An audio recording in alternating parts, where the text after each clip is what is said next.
Welcome back to the Mind Watercolor, everybody. What I wanted to do today is show you some brush exercises that you can do. Now, these are very beneficial, a lot of fun to do because it's just a reason to get out your paints and your brushes without necessarily trying to paint anything. But the benefits are big. The number one benefit is you'll discover new strokes by doing this. You'll discover what your brushes can do. The other benefit is there's just a lot to be said for getting comfortable with your brushes and your supplies. This is especially true of you beginners. If you're not familiar with watercolor and you bought 2 or 3 different brushes, you want to get familiar with them, you want to know how to use them, you want to feel comfortable with them in your hands, and you want to know what to expect. I find this helpful even for more experienced painters when you buy a new brush. So, discovering new strokes, getting comfortable with your brushes, finding out what new characteristics might be in a new brush that you bought. And lastly, warm up. This is an excellent warm up before you begin an actual painting, particularly if you want to use specific brush strokes on a painting and you want to try them out first and see how they work. You can come up with your own tests and strokes if you want, but I'm going to give you several that I use that you can try out, and you can add to these or just not do the ones you want and see what happens. Now I'm just using arches in a pad. This is probably the cheapest way to buy arches paper. It's just a tear off pad on 140 pound paper. I'm starting out with a standard round. So first of all is just standard brush strokes. I want to blot that. It's a little bit wet. And I basically just put them through their paces. Thin stroke. Try to see what's the thinnest stroke they'll make. Thick stroke. Thin to thick by pressing. Thin to thick. It's just a good way to remind you of what your brushes will do. Why it makes such a good warm-up. And why it's such a good way to compare to other brushes. Control, I like to see what my control's like. The brush. This is just a little parallel exercise. This is great if you're not familiar with watercolor or you're a new painter. I'm trying to control the distance, but I'm also trying to get an even stroke. Good warm-up. This is a test I do with a lot of brushes. It's called the Toro. Now with rounds, it doesn't matter as much. It works better with other brushes. And I drag the brush while I'm twirling it. I like to see what kind of irregular marks it'll make. And I'll press and I'll lift and press and lift. So, twirl.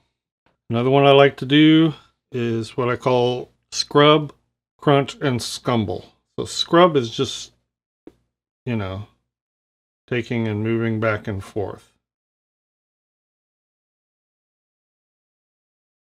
And I do it in all different directions. Up and down, because they'll sideways.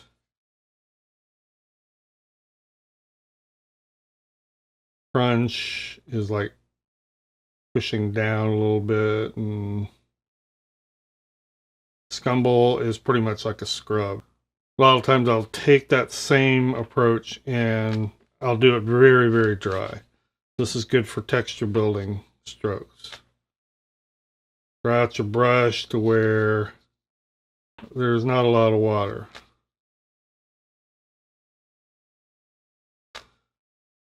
And you can see I can see how dry I need to get it to paint these neat little dry brush textures.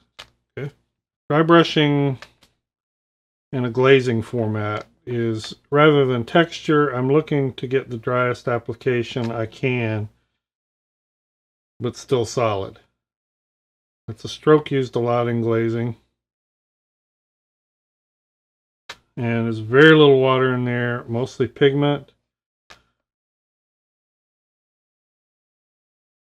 This brush lays down a dry glaze very well. This is a Da Vinci Cosmotop Spin number 10 round. By the way, I'll put all these brushes down below in the description. That's a stroke you should practice anyway, because it's a very useful stroke in almost any painting situation. Another one is the drag. This is more useful probably for flat brushes, but I like to try it with rounds. Again, you need a fairly dry brush. I'm almost laying the brush flat on the surface. If you get the dryness right without too much water, you get this nice little pebbly texture.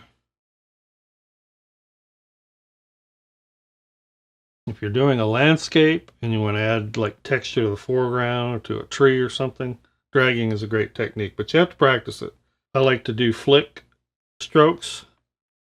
So just basically press down and flicked up.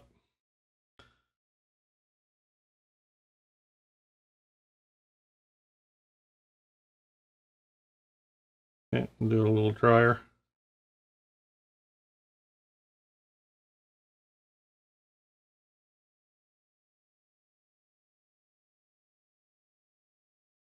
This is a bounce stroke.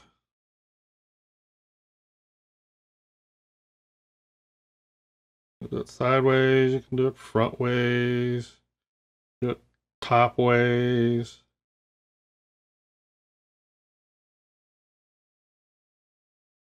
And you can come up, as I said before, you can come up with all your own variations to these, but these are a few that I use. Another one is the side drag. It's similar to this one up here, where you're dragging, but you're laying it on your side and you're just kind of brushing up.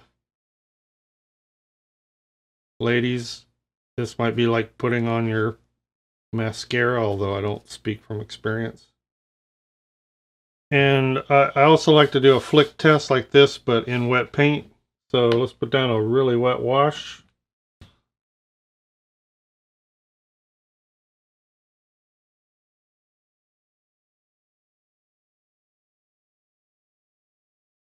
This is a useful landscaping technique.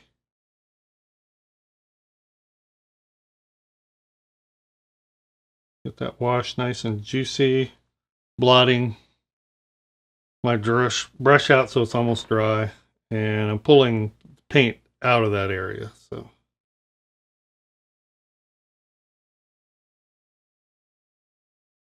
you're going to put a little grassy area in your painting. You might want to see which brush works the best for doing that. One works pretty well. And combine things like this upward drag. See what happens when you do that. Pull out these neat little vegetative looking things. All right, so there in the space of just a few minutes, I've done a lot of brush stroke exploration and practice. Just very, very valuable. And you can pick one, you know.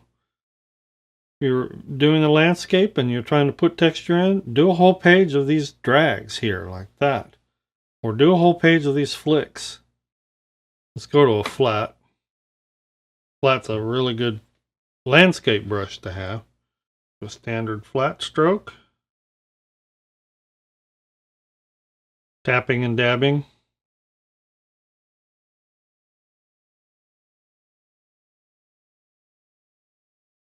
Kind of a dry brush scumble over here. Let's go to the drag.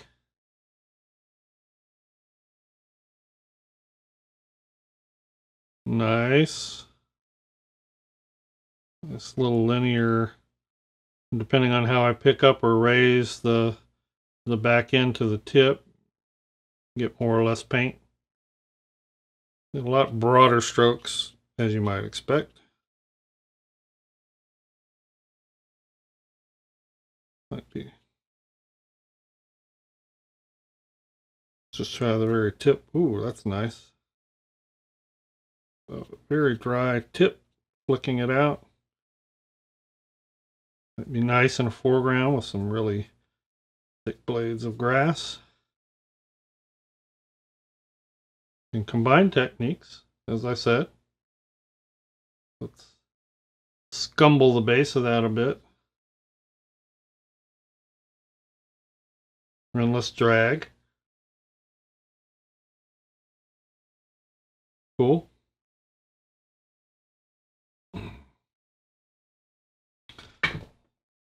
Pull out some dry. Do some more flicking. Just have fun.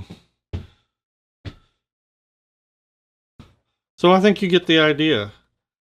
Then try it with brushes like oval washes and riggers. I have a video on oval wash where I've done several, so I'll put that in the description up there in the cards. I also have a video where I've used a rigger. Totally different results.